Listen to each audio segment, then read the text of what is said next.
Je sais pas quelle heure il est, mais il faudrait qu'on s'attelle quand même. Bonjour. Alors avant tout, oui, je suis chauve. Donc voilà, comme ça c'est fait, comme ça t'es au courant, voilà, c'est... Et oui, mes casquettes me laissent des traces sur le front. Voilà, comme ça c'est fait. Bon, qu'est-ce qu'on fait aujourd'hui? Aujourd'hui, on va s'attaquer aux barres stabilisatrices de ma voiture. Alors déjà, pourquoi changer les barres stabilisatrices? Soit tu t'apprêtes à passer le contrôle technique, et au moment où tu passes le contrôle technique, le monsieur qui te fait faire le contrôle technique te dit « Je suis désolé, la voiture ne passe pas, parce que les barres stabilisatrices sont usées, ou il y a du jeu, ou ils sont mortes. » Voilà, donc à ce moment-là, tu changes ta barre stabilisatrice. Moi, mon contrôle technique, il est valide encore. Il est bon jusque... Il est bon jusqu'à quand, mon contrôle technique? Bon, jusqu'au 3-20. Eh, attends, regarde. Là aussi, il y a écrit 3-20. Des fois, je me fais prendre des coups parce que je sors des blagues de merde. Donc voilà, moi, j'ai encore le temps pour faire mon contrôle technique. Mais bon, la situation numéro 2 pour changer ta barre stabilisatrice, c'est quand tu commences à remarquer que, du coup, elle commence à avoir du jeu. Merci le vent. Comment remarquer quand tes barres stabilisatrices sont usées? Déjà, tu vas l'entendre, c'est le premier truc. Mais tu vas l'entendre à quel moment? Bah, quand tu vas passer sur un Dodan ou un cassis. Quoi, tu sais pas ce que c'est un cassis? Regarde la vidéo de Norman fait des vidéos et il va t'expliquer ce que c'est un cassis dans la vidéo Code de la route. Je remercie Norman de faire des vidéos pour m'avoir appris ce que c'est un cassis. Quand tu vas passer sur un Dodan, sur un cassis, sur un nid de poule, sur un passage à niveau, ou alors en roulant sur une route au bitume chaotique, tu vas te rendre compte qu'il y a du bruit qui vient du train avant de la voiture. Alors, c'est plein de petits indices qui peuvent déjà te dire mes barres stabilisatrices sont fatiguées. Alors, soit tu peux attendre le dernier moment pour changer tes barres stabilisatrices, mais n'importe qui te dira c'est jamais bon d'attendre le dernier moment pour changer une pièce, que ça soit des barres stabilisatrices, des amortisseurs, plaquettes de frein ou autre. Plus tôt tu peux changer ta pièce, mieux c'est. C'est pour ça qu'aujourd'hui on va changer mes barres stabilisatrices. Alors ça sort un peu du projet rajeunissement esthétique de ma voiture, mais bon, si déjà je dois les changer et que j'ai une caméra dans la main, pourquoi pas? Bon allez, on y va.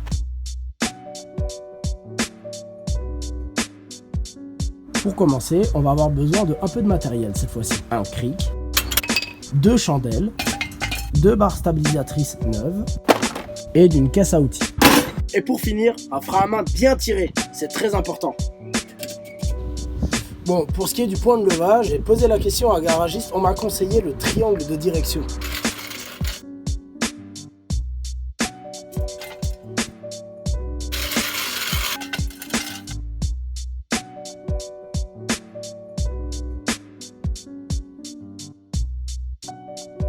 Donc voilà, la barre stabilisatrice, c'est ça. Ça part de cette vis, c'est la barre qui descend jusqu'ici.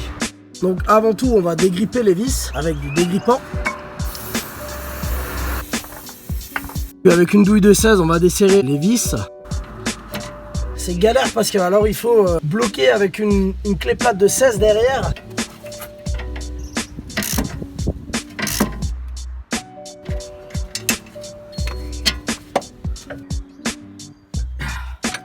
Puis on fait pareil en bas. Voilà, c'est comme ça que se présentent les barres stabilisatrices d'origine. On a derrière un genre d'écrou pour pouvoir mettre une clé plate de 16. Et l'écrou, lui, se dévisse avec une douille de 16.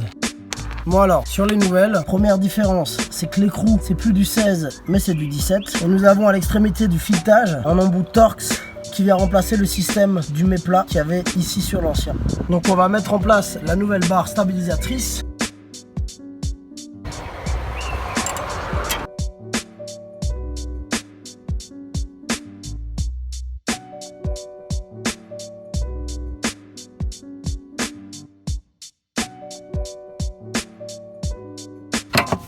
Répétez l'opération 2 fois et c'est bon. Oh putain.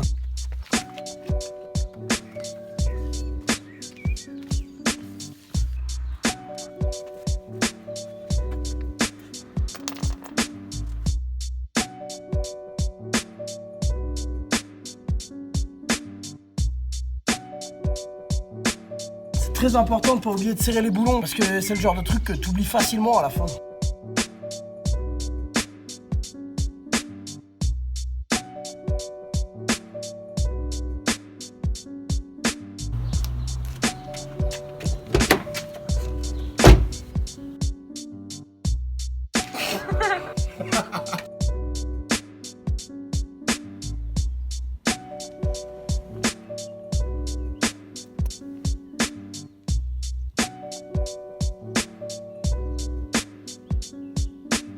Bon, du coup, si t'as l'œil, t'as dû constater qu'il y avait un fort raccord au niveau des ombrages. Tout simplement parce que hier soir, quand j'ai fini la vidéo vers 19h30, je suis venu ici pour faire la conclusion de la vidéo. Mais en repartant rouler, je me suis rendu compte que le bruit suspect qui me gênait a pas du tout disparu. Donc c'est qu'il doit venir d'autre chose que les barres stabilisatrices. C'est pas très grave d'avoir changé les barres stabilisatrices parce qu'au moment de l'achat du véhicule, je suis allé chez BM pour faire une grosse révision et en même temps pour qu'ils m'expertisent un peu le véhicule. Et du coup, il s'avère que les barres stabilisatrices étaient à changer dans à peu près 20 000 km, ce qui est chose faite. Donc voilà, j'ai pas perdu de temps ou acheté des pièces pour rien. J'ai changé les barres stabilisatrices, c'est une pièce d'usure, fallait le changer. Je suis aussi revenu ce matin pour essayer de trouver d'où vient ce bruit suspect. Je sais pas si ça vient des suspensions ou de l'amortisseur, je sais pas si ça vient des biellettes de direction, je sais pas si ça vient du triangle ou je sais pas si ça vient encore d'autre part. Malheureusement, j'ai pas encore assez l'œil expert pour avoir trouvé le problème, donc je vais sûrement devoir me tourner vers un professionnel pour au moins m'aider à trouver l'origine du bruit gênant. Bon, j'avoue aussi que je suis revenu ce matin pour retourner le plan où je monte la jante parce que du coup, j'avais oublié de le tourner hier.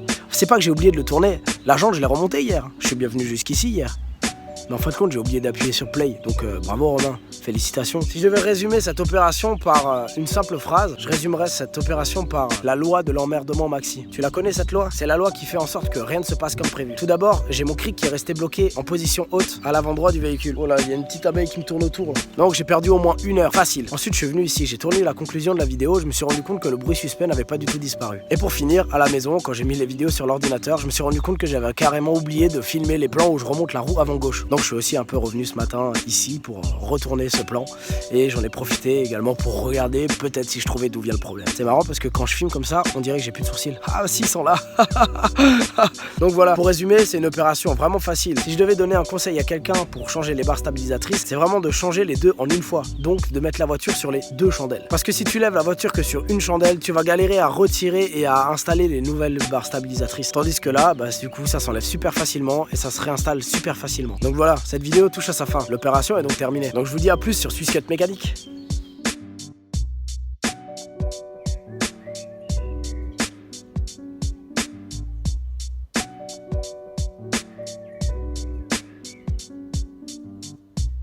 On joue à GTA ?